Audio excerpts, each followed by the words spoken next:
તો જયંતી સરદારા અને સંજય પાદરિયા વચ્ચે ચાલી રહેલા વિવાદ પર રમેશ ટીલાડાનું નિવેદન સામે આવ્યું। ખોડલધામના ટ્રસ્ટી અને ભાજપના ધારાસભ્ય રમેશ ટીલાડાએ બનાવને દુઃખદ ગણાવ્યો। સાથે જ સમાધાન માટે તેમણે સરદારધામના ટ્રસ્ટીઓ સાથે વાત કરી હોવાનો દાવો કર્યો। કહ્યું ખોડલધામના ટ્રસ્ટીઓની બેઠક મળી હતી પણ તેઓ હાજર નહોતા રહી શક્યા। શુક્રવારે ચેરમેન નરેશ પટેલ રાજકોટથી આવ્યા બાદ તેમની સાથે મુલાકાત કરી સમાધાન માટે પ્રયાસ કરાશે। ટીલાડાએ કહ્યું કે ખોડલધામ અને સરદારધામ બંને સામાજિક સંસ્થાઓ છે, તેમાં હરીફાઈ ન હોઈ શકે।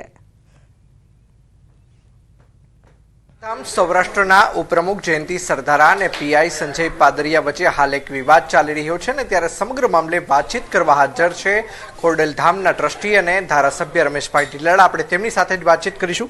રમેશભાઈ, શું કહેશો આપની પ્રતિક્રિયા? સરદારધામના ઉપપ્રમુખ જયંતિભાઈ સરદારા ઉપર જે હુમલો બન્યો છે એ ખરેખર નિંદનીય બાબત છે અને હું એમ કહું છું કે ખોડલધામ અને સરદારધામ બંને સમાજના ઉત્થાનનું કામ કરે છે, તો કંઈ આ પોતપોતાની ક્ષેત્રની અંદર સંસ્થાઓ કામ કરતી હોય અને એમાં કોઈ વિવાદનો પ્રશ્ન જ નથી અને આ વિવાદ હશે કાંઈ જે કાંઈ હશે ઇન્ટરનલ તો એ અમે વહેલામાં વહેલો પૂરો કરી દેશું। ખાસ કરીને એક સીસીટીવી ફૂટેજ પણ સામે આવ્યા છે જેમાં સ્પષ્ટપણે જણાઈ રહ્યું છે કે સૌપ્રથમ જયંતી સરદારા દ્વારા પીઆઈનો કાઠલો પકડવામાં આવે છે અને ત્યારબાદ તેમને લાત મારવામાં આવે છે અને ત્યારબાદ પીઆઈ દ્વારા વળતો હુમલો કરવામાં આવે છે। આપ આને કઈ રીતે જુઓ છો? સીસીટીવી કેમેરાના ફૂટેજ તો મેં નથી જોયા, પણ આપ કહો છો એમ જે કંઈ બનાવ બન્યો હશે એમાં કોઈ કારણ તો હશે જ અને એ બનાવ એના આધારે જ બનાવ બન્યો હોય એટલે હવે તો બંને પક્ષને સાંભળી તો જ સાચી હકીકત બહાર આવે। ખાસ કરીને આપની સરદારધામના જે ટ્રસ્ટીઓ છે, જે હોદ્દેદારો છે, તેમની સાથે કોઈ વાતચીત થઈ છે કે જેથી કરીને ઘીના ઠામમાં ઘી પડી શકે? કારણ કે ગઈકાલે જયંતી સરદારા દ્વારા પણ સમાધાનની એક વાત કરવામાં આવી છે, શું કહેશો? આ સરદારધામના સિનિયર ટ્રસ્ટીઓ સાથે પણ મેં વાત કરી છે અને એ બધા ખૂબ પોઝિટિવ છે, બધા સારા લોકો છે અને મને એને સંમતિ પણ આપી છે કે આપણે સાથે મળી અને જે કંઈ વિવાદ હશે એ પૂરો કરી દેશું। ખાસ કરીને સમગ્ર મામલે નરેશભાઈ સાથે કોઈ વાતચીત થઈ છે? કારણ કે હાલ તેઓ પણ વિદેશ પ્રવાસે છે, તમારા પણ સતત પ્રયાસો રહ્યા છે કે બને ત્યાં સુધી આ વિવાદ છે તે શમી જાય, શું કહેશો? મેં નરેશભાઈના કોન્ટેક્ટ કરવાના પ્રયત્ન કર્યા પણ વિદેશ હોવાને કારણે થઈ શક્યા નથી, એટલે આવતીકાલે એ આવવાના છે અને હું એને ચોક્કસ મળીશ અને આ બાબત સમજાવી અને વહેલી તકે આ પ્રશ્ન પૂરો થાય એવા પ્રયત્ન કરીશ। અંકિત પોપટ, ન્યૂઝ 18 ગુજરાતી, રાજકોટ। તો દ્વારકાના યાત્રાધામ બેટ દ્વારકામાં તંત્રએ ગેરકાયદેસર દબાણો પર સપાટો બોલાવ્યો। વહીવટી તંત્રએ બેટ દ્વારકામાં 25 જેટલા દબાણો તોડી પાડ્યા। બેટ દ્વારકા મંદિરના પાર્કિંગ આસપાસના નાના મોટા અનઅધિકૃત દબાણો પર તંત્રએ તવાઈ બોલાવી। પાલિકા તંત્ર અને પોલીસે પાર્કિંગ અને મંદિર આસપાસના દબાણો પર સપાટો બોલાવ્યો છે। તો યાત્રાધામ બેટ દ્વારકામાં દબાણો પર તવાઈ કરવામાં આવી છે। મહત્વપૂર્ણ સમાચાર, પાલિકા તંત્રએ પોલીસ સાથે મળીને દબાણો તોડ્યા।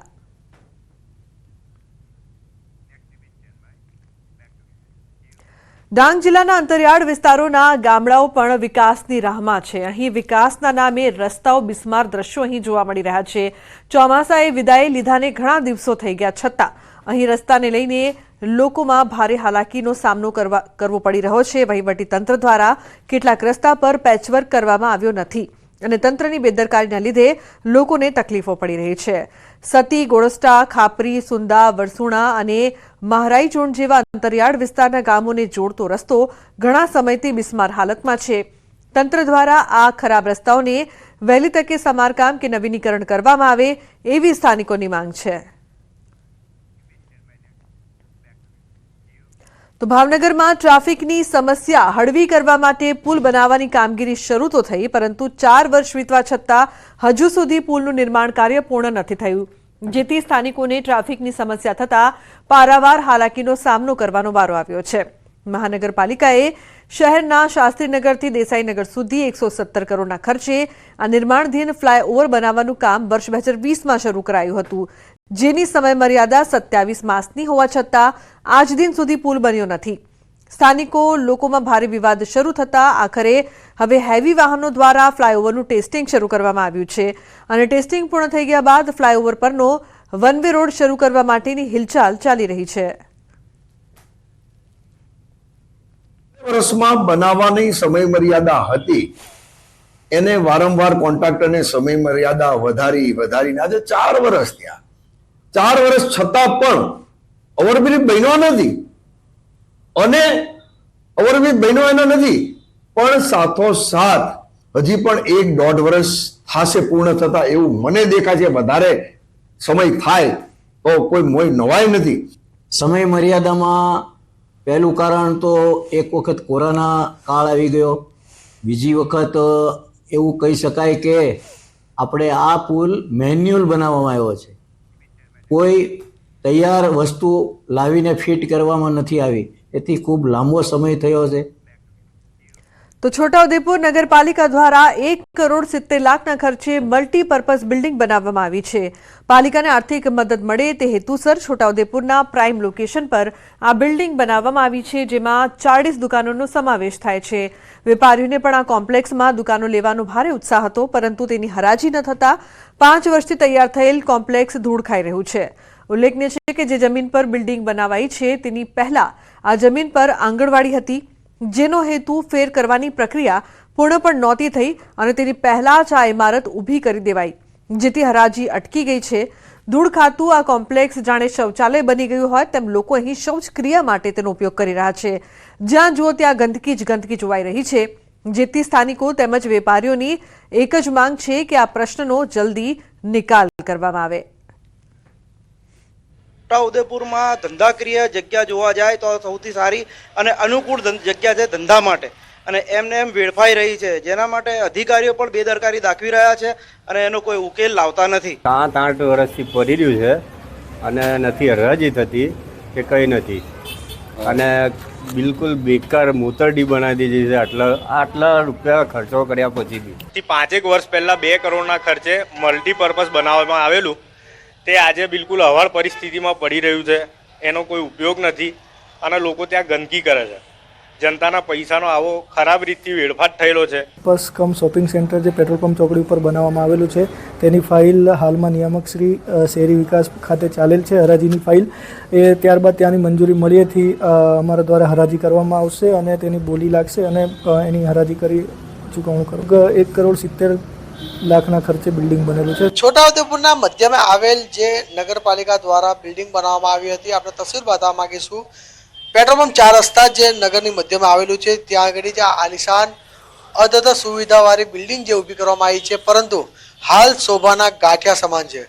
તેનું કારણ તો જાણી નથી શકાયું, પરંતુ કહેવામાં આવે છે કે આ જે 40 જેટલી દુકાનો પાડવામાં આવી છે, આ વિસ્તારના લોકોને રોજગારી મળે અને નગરપાલિકાની આવક થાય તે હેતુથી આ બિલ્ડિંગ બનાવવામાં આવ્યું હતું, પરંતુ આજે કેટલાક સમયથી આની હરાજી થઈ નથી અને આ વિસ્તારના લોકોને આનો લાભ મળ્યો નથી.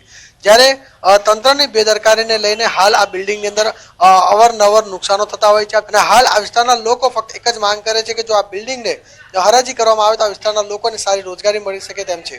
સેજબ ખત્રી, ન્યૂઝ 18 ગુજરાતી, છોટાઉદેપુર. તો સુરેન્દ્રનગરના ત્રિમંદિરમાં જિલ્લાના માધ્યમિક શિક્ષક સંઘનું 29મું શૈક્ષણિક અધિવેશન યોજાયું. વિધાનસભાના નાયબ મુખ્ય દંડક જગદીશભાઈ મકવાણાના હસ્તે અધિવેશન ખુલ્લું મૂકવામાં આવ્યું, જેમાં નવી શિક્ષણ નીતિ સાથે ઝડપથી અપગ્રેડ થઈ વિદ્યાર્થીઓને ઉત્તમ શિક્ષણ આપવા શિક્ષકોને હાકલ કરાઈ. સરકારે લીધેલા ઓપીએસના નિર્ણયને શિક્ષક સંઘે બિરદાવ્યો. માધ્યમિક શિક્ષક સંઘના અધ્યક્ષ રણજીતસિંહ વાઘેલાએ કહ્યું કે શિક્ષકોની ભરતી કરીને રાજ્યના શિક્ષણને વધુ મજબૂત બનાવશે. સાથે સાથે શિક્ષણ ક્ષેત્રે વિશિષ્ટ કામગીરી કરનાર પ્રતિભા સંપન્ન શિક્ષક હોય, નિવૃત્ત થતા શિક્ષકો હોય કે સ્પોર્ટ્સ લેવલે શિક્ષક મિત્રોએ ભાગ લઈ ગોલ્ડ મેડલ અગર તો સિલ્વર મેડલ મેળવેલ હોય એવા તમામ શિક્ષકોનું આ મહાઅધિવેશનમાં સ્વાગત કરવામાં આવ્યું છે. હમણાં જ 24,700 જેટલા શિક્ષકો ગુજરાતમાં ભરવામાં આવશે, જેમાં પ્રાથમિક, માધ્યમિક અને ઉચ્ચતર માધ્યમિક 1200 જેટલા આચાર્યશ્રીઓની ભરતી થવાની છે. એના નોટિફિકેશન પણ આવી ગયા છે, એનું મેરિટ પણ ચાલુ છે. આ બધું જે કંઈ ઘટ છે તે પૂરી કરવા સરકાર કટિબદ્ધ છે.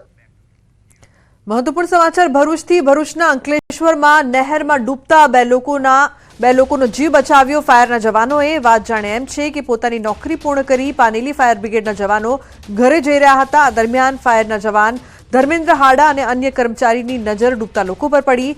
ત્યારબાદ એક પણ ક્ષણનો વિચાર કર્યા વિના બંનેએ નહેરમાં છલાંગ લગાવી ભારે જહેમતે ડૂબતા 2 લોકોના જીવ બચાવ્યા. ત્યારે સૌ કોઈ આ જાંબાઝ જવાનોની કામગીરીને બિરદાવી રહ્યા છે.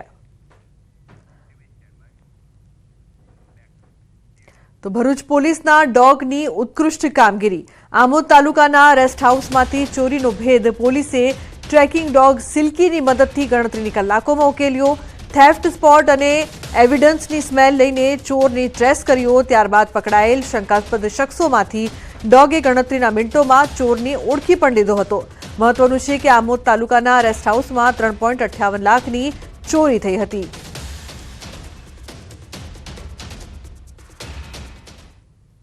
જે આમોદ પોલીસ અને ભરૂચ જિલ્લાના જે સિલ્કી ડોગ છે તેને આ ગુનાના કામે ખૂબ જ ઉત્કૃષ્ટ કામ કરી આના ગુનાને ગણતરીના સમયમાં ડિટેક્ટ કરેલ છે અને ગુનાના કામે સંડોવાયેલ તોમદાર ચિરાગ દિનેશભાઈ વાળાને ગુનાના કામે અટક કરેલ છે અને આગળની તપાસ આમોદ પોલીસ ચલાવી રહેલ છે.